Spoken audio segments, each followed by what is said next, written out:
e no momento da ceia do Senhor.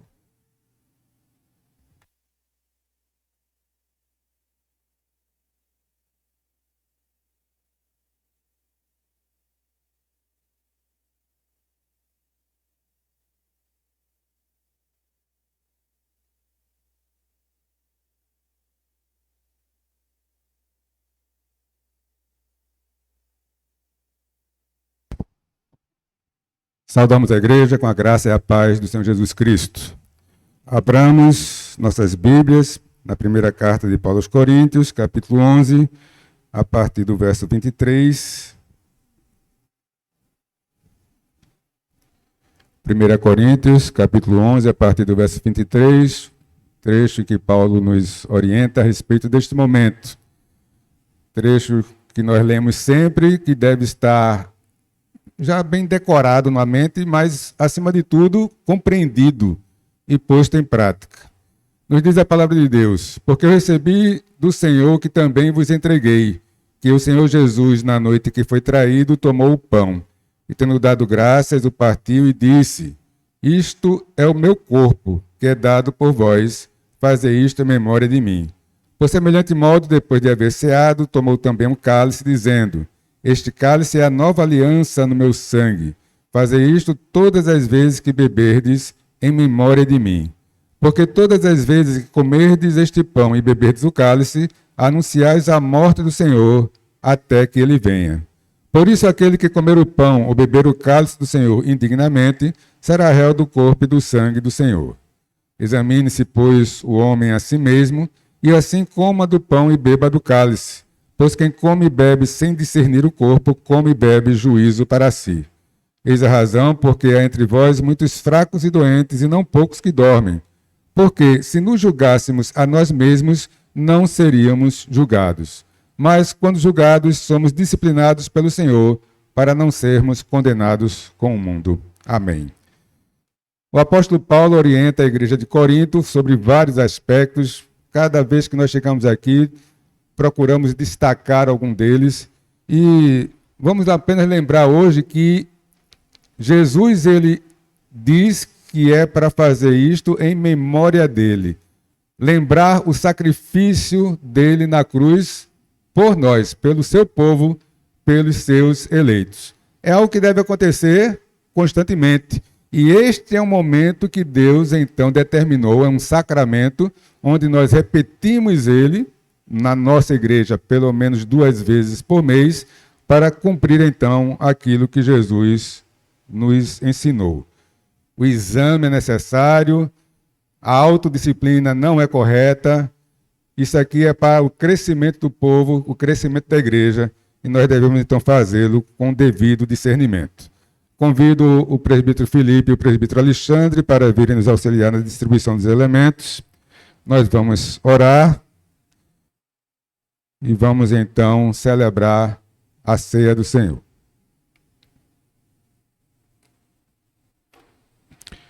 Santo Deus, muito obrigado por mais uma vez estarmos reunidos, Senhor, te prestando este culto de louvor e adoração. E hoje, Senhor, também mais uma vez podermos relembrar o sacrifício de Cristo na cruz. Este pão e este fruto da videira que temos diante de nós, simbolizando o corpo e o sangue de Cristo, seja alimento, Senhor, para o teu povo. Nós te agradecemos e te pedimos tudo em nome de Jesus. Amém. Conforme nós lemos do Senhor Jesus, na noite que foi traído, tomou o pão, partiu e deu aos seus discípulos, dizendo: comei, isto é meu corpo que é dado por vós.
Damos comunhão. Alguém foi omitido no primeiro elemento?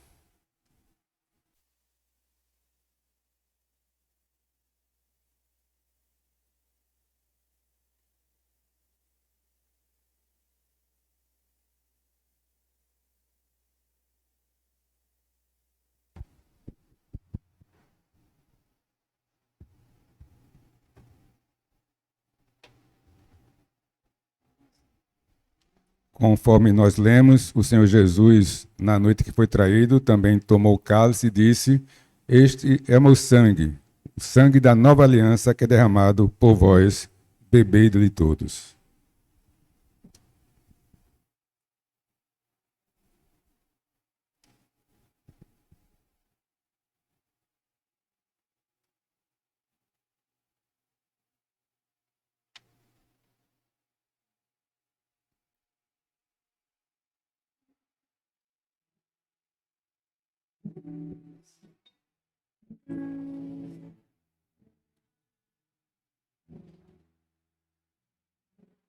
Nome forte de Jesus, nos reunimos aquecidos por sua luz, por meio do Senhor, unidos neste amor, com vinho e pão nós celebramos comunhão. No nome forte de Jesus, nos reunimos aquecidos por sua luz, por meio do Senhor, unidos neste amor, com vinho e pão nós celebramos comunhão. Não me sinto estranho aqui, este é o meu lugar, no perdão que tenho em ti, aprendo a perdoar. Quem serve o vinho e parte o pão é o próprio Cristo ressurreto e nosso irmão. O Rei da terra e céus é o nosso anfitrião. Com vinho e pão nós celebramos comunhão. Entre o povo do Senhor, verdadeiro lar, Cristo está presente aqui. Deixe celebrar. Alguém foi omitido no segundo elemento?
Reafirmando o poder das Escrituras, nós já louvamos ao nosso Deus, nós já pedimos perdão, Celebramos a ceia do Senhor, vamos agora ouvir a sua palavra.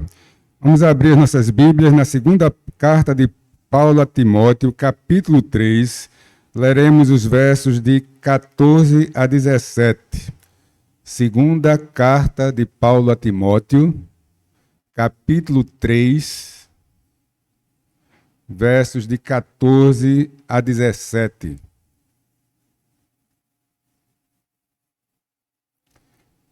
Segunda Timóteo 3, 14 a 17, nos diz o seguinte, a palavra de Deus. Tu, porém, permanece naquilo que aprendeste, de que foste inteirado, sabendo de quem o aprendeste, e que, desde a infância, sabes as sagradas letras que podem tornar-te sábio para a salvação pela fé em Cristo Jesus.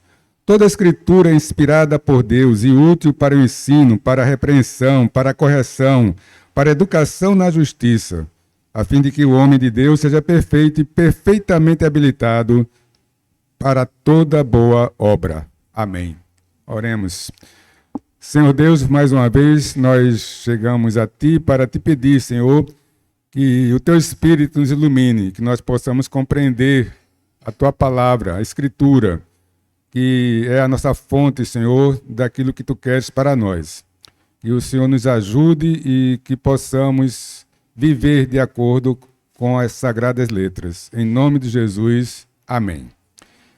Meus irmãos, como nós anunciamos no primeiro domingo, nós estamos no mês da Reforma e, como sempre, vamos revendo pontos que dizem respeito a este importante momento da história da humanidade, principalmente para nós que somos cristãos, protestantes, reformados, presbiterianos.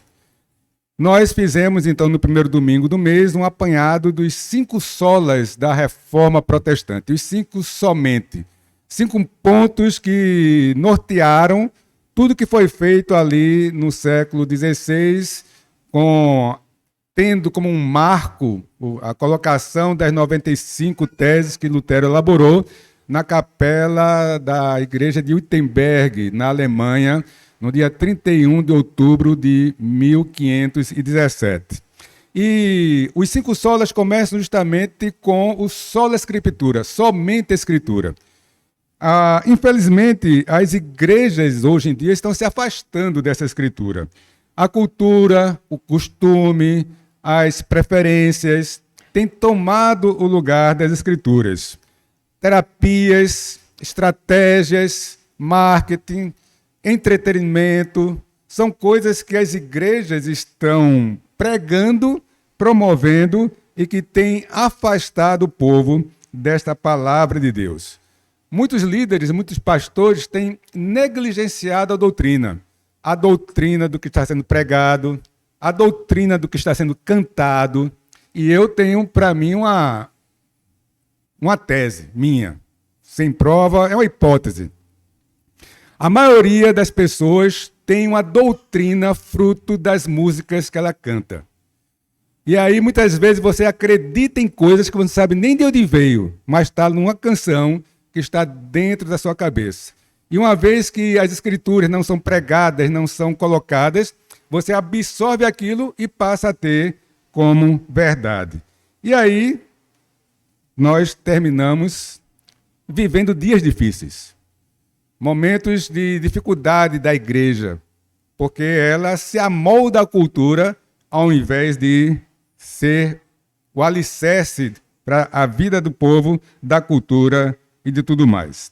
Nós lemos um trecho da carta de Paulo a Timóteo. Timóteo era um jovem líder lá na igreja primitiva, companheiro de Paulo, próximo a Paulo, um filho na fé. O pai biológico de Timóteo era um grego e sua mãe, Eunice, e sua avó, Loide, eram judias. Elas devem ter se convertido numa das primeiras viagens que Paulo fez, uma das primeiras viagens missionárias. E aí, de toda a carta, nós pegamos este trecho que nós acabamos de ler. E o nosso texto começa com um tu, porém. Temos aqui, então, a conjunção adversativa, ou seja, uma palavra que faz uma contraposição ao que foi dito.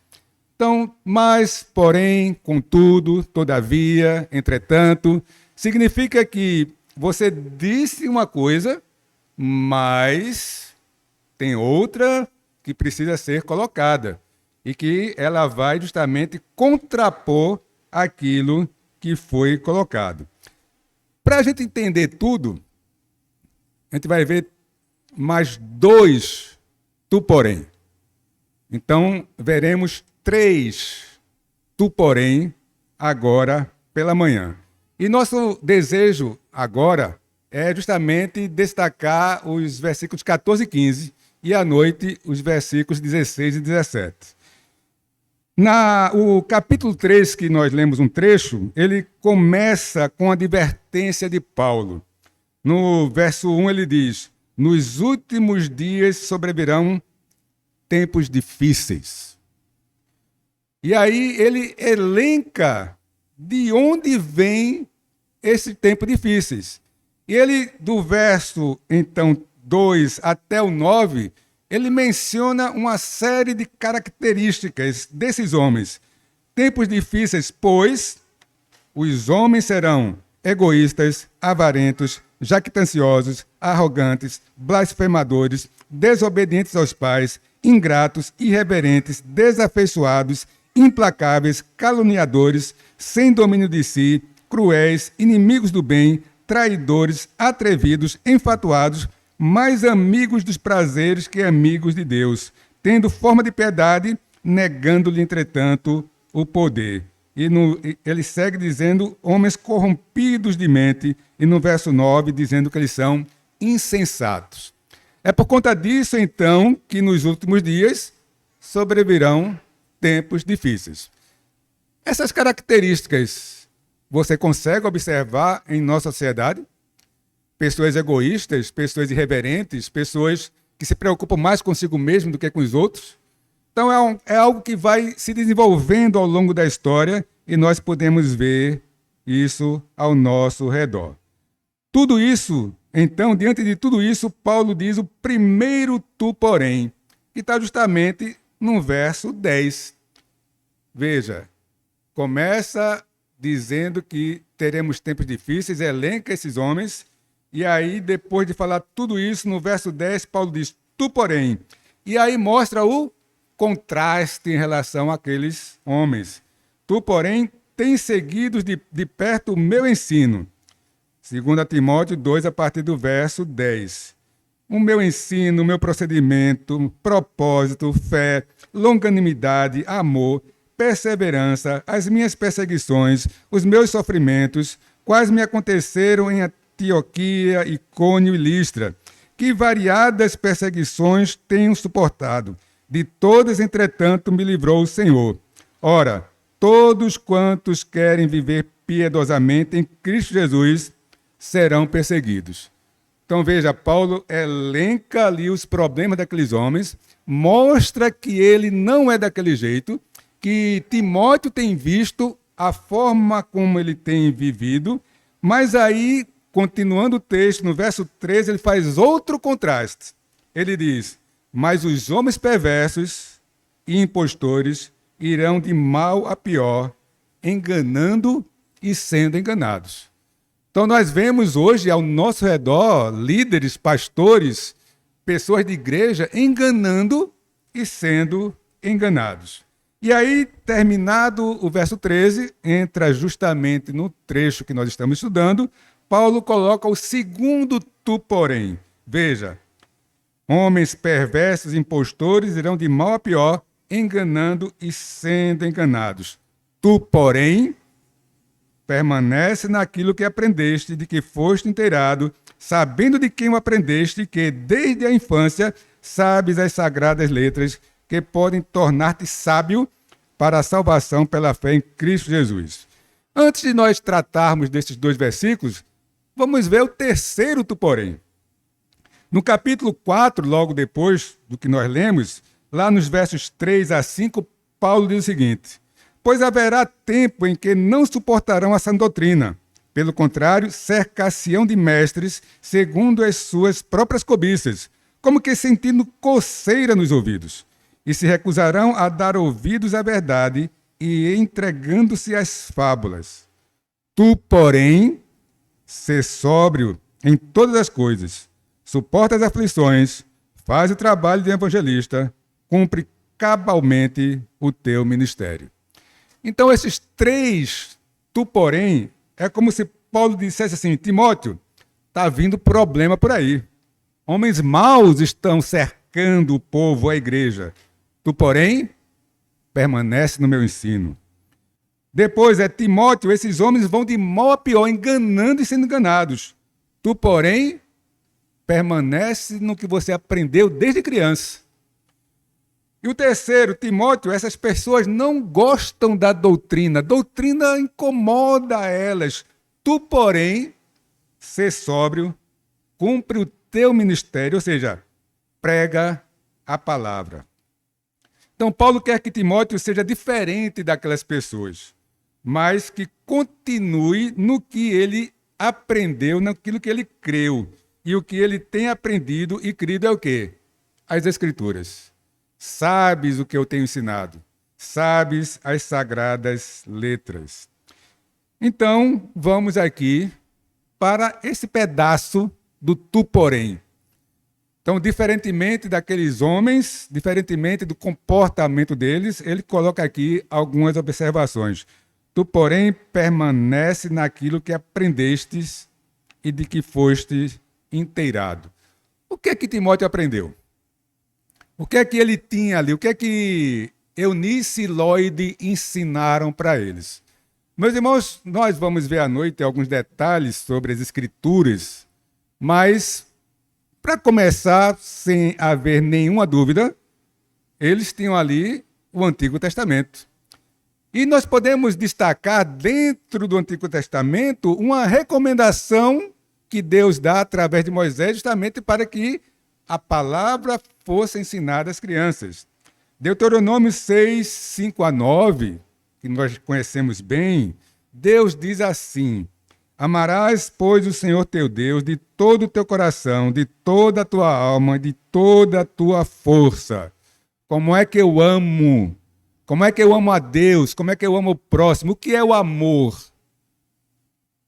Nós temos dito, e como eu sempre digo, não sou eu que inventei, que criei esse pensamento. É um pensamento de pastores, de pregadores, de escritores que estudam a palavra de Deus e veem que amor não é um sentimento. Mas ele diz, você vai amar a Deus como? Essas palavras que hoje te ordeno estarão no teu coração. Tu as inculcarás a teus filhos, e delas falarás assentado em tua casa, e andando pelo caminho, e ao deitar-te, e ao levantar-te. Também as atarás como sinal na tua mão, e te serão por frontal entre os olhos. E as escreverás nos umbrais da tua casa e nas tuas portas. Ou seja, esta palavra ordenada, e naquele tempo os recursos eram escassos em todos os sentidos. Imagine que isso aqui foi dito justamente quando o povo ainda estava no deserto para entrar na Terra Prometida. Era uma vida corrida, meus irmãos. Era uma vida onde, para tomar um banho, não tinha um chuveirinho lá que a pessoa girava e a água caía, não. A comida, você não comprava no supermercado, numa lojinha. Você não tinha um iFood para você ligar e ver o seu almoço, porque naquele dia você não teve condições de preparar. Tudo dava muito trabalho. Mas aí, o que é que Deus diz? Olha, pega esses trechos da palavra, escreve, pendura nas portas, coloca na cabeça, ensina. Levantou, está ensinando, está andando, está ensinando. E nós hoje? A gente tem recursos de todos os lados. São recursos que nos ajudam a estar com a palavra em todo momento. Aí eu pergunto a você: você tem usado seu celularzinho aí para isso? Você está ouvindo a palavra de Deus? Você não precisa nem ler hoje em dia. Aplicativos de leitura, você escolhe o capítulo da Bíblia que você quer ler, bota lá e vai ouvindo quando for andando para a parada do ônibus. quando estiver dentro do ônibus, 1 hora, 2 horas no engarrafamento, o que é que você faz nesse tempo? Você está fazendo como o pessoal do Antigo Testamento fazia? Você está cumprindo esta lei aqui, esta norma aqui? O mundo está fazendo isso com você. Nas propagandas, nos filmes, nos videozinhos que você passa aí horas assistindo e fica com a cabeça totalmente vazia, fica um acéfalo.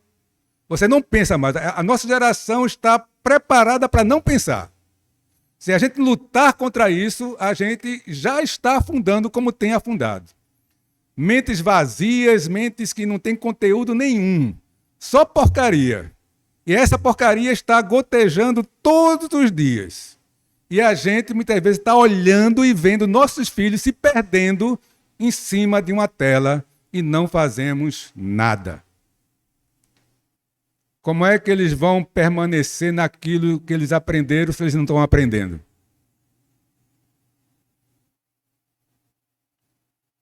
Aí Paulo diz o seguinte: sabendo de quem o aprendeste e que desde a infância sabe as sagradas letras. De quem ele aprendeu, então? No capítulo 1, verso 5, Paulo diz: pela recordação que guardo da tua fé sem fingimento, a mesma que primeiramente habitou em tua avó Loide e em tua mãe Eunice, e estou certo que também em ti. E no verso 10 do capítulo 3 também, ele diz: tu, porém, tens seguido de perto o meu ensino. 2 lugares, então, que Timóteo aprendeu a palavra. Da família e, digamos assim, da igreja. Só que a igreja, nós estamos aqui, os que são muito assíduos, 3 vezes por semana. Domingo de manhã, domingo de noite e na quinta-feira. Se você somar tudo de ensinamento aqui, vai dar 3 horas botando para cima e bem para cima. Quanto tempo o mundo fica aí bombardeando as coisas na cabeça das nossas crianças e nossos adolescentes? Então vem de tua avó Loide, de tua mãe Eunice e de Paulo. Ou seja, Paulo como o seu mestre, o seu líder, o seu pai espiritual. E aí aqui nós tentamos fazer o melhor possível, trazendo lições, trazendo exposições que falem desta palavra. Então, meus irmãos, a primeira lição que nós temos aqui para inculcar na nossa mente e dos demais nossos filhos, adolescentes, crianças, todo mundo que a gente cuida, né, dos nossos alunos, o trabalho é grande, viu? Não para, não. Educar um povo é muito trabalho. Tu, porém, não canse. Não desista. Não se deixe levar pela agitação do dia a dia. Então, vamos nos dedicar a isso. É fundamental, é a vida. O que é mais importante para o seu filho? Para as nossas crianças, para os nossos adolescentes? Em grau de importância, é a vida eterna ou a vida material? Agora veja o tempo que a gente se preocupa, que se dedica com o material, e veja o tempo que a gente se preocupa e se dedica ao espiritual. Você quer que seu filho viva quantos anos? 100 anos?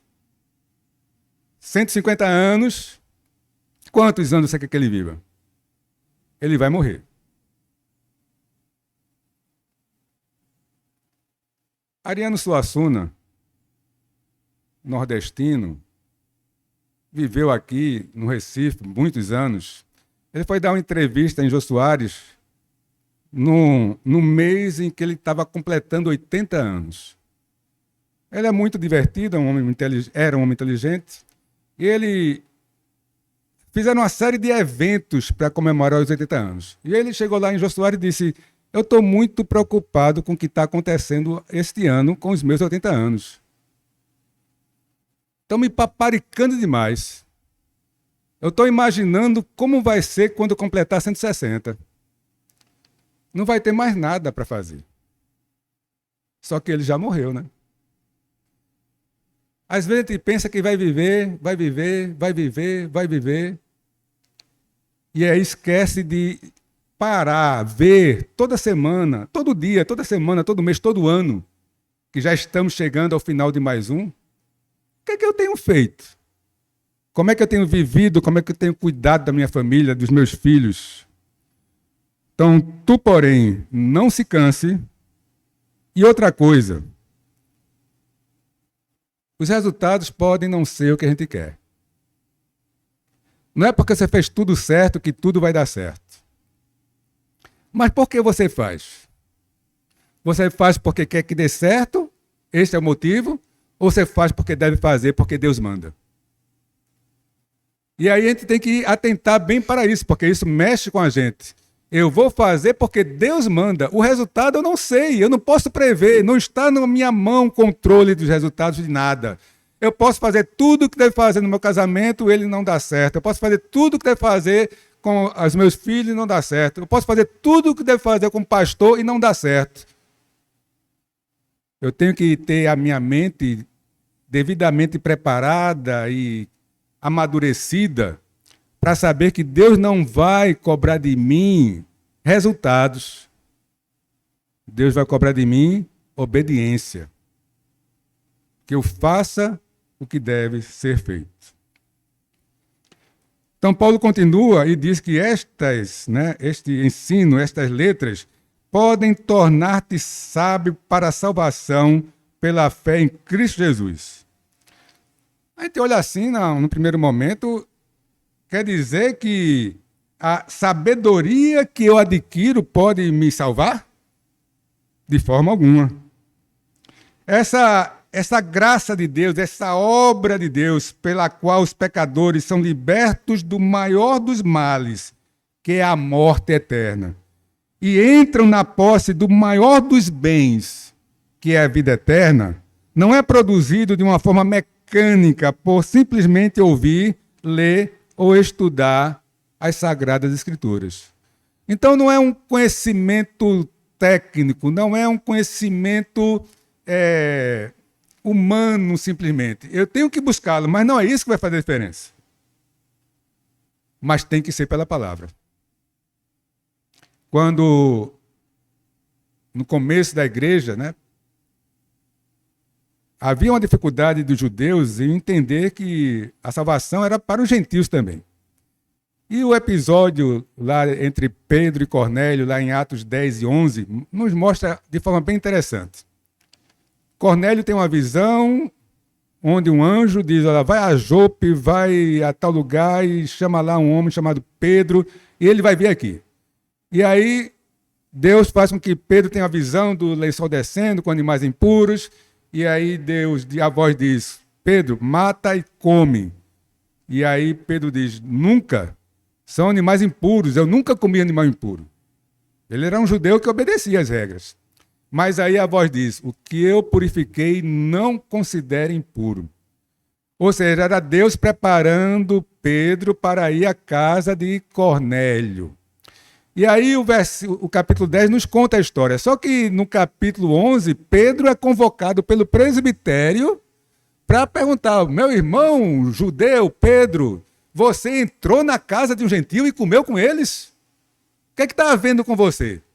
E aí, no capítulo 11, Pedro vai dizer tudo o que tem acontecido, ele bota na ordem cronológica. E aí, capítulo 11, verso 13 de Atos, diz assim, e ele nos contou como vira o anjo, Pedro dizendo que Cornélio nos contou como vira o anjo em pé em sua casa, e que lhe dissera, envia a Jope e manda chamar Simão, por sobrenome Pedro, o qual te dirá palavras mediante as quais serás salvo, tu e a tua casa. Então, quando Paulo chega aqui e diz palavras que podem tornar-te sábio para a salvação pela fé em Cristo Jesus, ele está falando justamente do Evangelho de Cristo. O evangelho tem que ser pregado. Se você for ver a mensagem que Pedro pregou na casa de Cornélio é de Jesus que morreu, crucificado, ressuscitou ao terceiro dia. Esta é a mensagem do Evangelho. Nós temos que entender isso. Eu vou evangelizar, eu tenho que falar do pecado, eu tenho que falar de Cristo, a segunda pessoa da Trindade, que veio para morrer pelo meu pecado, ressurgiu, subiu aos céus, está sentado à direita de Deus Pai Todo-Poderoso, Criador dos céus e da terra. E aí dizer que é este ato de Jesus que nos dá a vida. Então eu trago as boas novas do reino. E aí vai acontecer uma coisa que não compete a nós. Eu faço a minha parte, que é pregar o evangelho, essas palavras de sabedoria. Mas o que é que precisa haver? E aí é da parte de Deus, um novo nascimento. Outro episódio também muito interessante, está lá em João 3, é a conversa de Jesus com Nicodemos. Nicodemos era um membro do Sinédrio. Lembram o que significa? Um dos principais, um dos maiorais. Estava no ápice da sociedade judaica, tanto espiritualmente como politicamente. E ele começa a conversar ali com Jesus, e a gente vai pegar um trechozinho lá em João 3, de 5 a 10, que diz assim: respondeu Jesus, em verdade te digo, quem não nascer da água e do Espírito não pode entrar no reino de Deus. O que é nascido da carne é carne, o que é nascido do Espírito é Espírito. Não te admires de eu te dizer, importa-vos nascer de novo. O vento sopra onde quer, ouves a sua voz, mas não sabes de onde vem, nem para onde vai. Assim é todo que é nascido do Espírito. Então lhe perguntou Nicodemos, como pode suceder isso? Acudiu Jesus, tu és mestre em Israel e não compreendes estas coisas? Havia um conhecimento em Nicodemos. Ele sabia, ele conhecia as Escrituras, mas o vento do Espírito não havia soprado no coração e na mente dele. Ele não conseguia entender. Então, esta palavra de sabedoria que Paulo fala é por si só sábia, mas o fruto dela só acontecerá se Deus abrir a mente da pessoa, se o Espírito for soprado na sua vida, para que ela possa então enxergar quem ela é, o que é que ela faz. Então, se a primeira lição foi: não desista e não fique preocupado com o resultado, a segunda lição que queremos que fique aqui hoje é que sem a pregação do Evangelho de Cristo não há salvação. Às vezes a gente vai evangelizar e não vê nem o texto que está usando para evangelizar. E confunde evangelizar com discipular. E aí a gente mistura tudo e perde o rumo. Eu saio para evangelizar, eu quero evangelizar alguém, ela tem que ouvir que ela está morta espiritualmente, que Jesus veio para dar vida, que o sacrifício de Cristo é a única forma que nós temos de ter a salvação. Se nós não crermos nisso, nós não seremos salvos. E aí, pregado esse evangelho, que aqui eu resumi bastante, o Espírito irá abrir ou não a mente dele. Mas a minha parte foi feita. Então a lição é: vamos pregar o Evangelho. Vamos anunciar. Não tenha vergonha do Evangelho de Cristo. Não queira botar açúcar. Não queira botar leite condensado no Evangelho de Cristo, que vai estragar. Não queira fofar a situação da pessoa, não. Diga, olha, não precisa ser rude na forma de falar, mas vai ser rude nas palavras. Meu prezado, quem não tem Cristo está no inferno. Já está condenado. A salvação é pela graça, é pelo amor de Deus que dá a quem Ele quer. Se você está ouvindo esta mensagem hoje, considere, não endureça o seu coração, mas a pessoa pode endurecer. É claro que pode. Cadê a responsabilidade humana? Faraó endureceu o coração dele e Deus endureceu o coração de Faraó. Nós não sabemos o que é que vai acontecer. Pertence a Deus. As coisas encobertas pertencem a Deus. O que é revelada? Prega o Evangelho. O que é que vai acontecer? Eu não sei. Qual é a sua parte? Faça a sua parte. Deus vai cobrar de você salvação de alguém? Não. Ele vai cobrar de você o quê? Que você anuncie. Ele vai para o inferno e vai queimar pelo resto da eternidade. Isso é com Deus, não é comigo. Eu não posso, nem você pode colocar, nem tirar ninguém do inferno. Cada um vai para o lugar que Deus determina. Agora, ai por intermédio de quem a pessoa foi para o inferno. Se estava em suas mãos a vontade, a oportunidade de pregar, de testemunhar, e você não fez, Deus vai cobrar de você. Soberania de Deus, responsabilidade humana. Então prega a palavra. Nossa confissão de fé começa falando sobre as Escrituras. É o primeiro capítulo. E na seção 6, diz o seguinte: todo o conselho de Deus, toda a vontade de Deus, tudo que Deus quer, concernente a todas as coisas necessárias para a glória dele e para a salvação, fé e vida do homem, ou é expressamente declarado na Escritura, ou pode ser lógica e claramente deduzido dela. Então, a pregação do Evangelho é lógica, é coerente, é dedutível. Não é simplesmente uma explosão de emoções. Pode ter emoções. Meus irmãos, quando eu falo aqui, eu coloco a ordem. E lembre-se disso.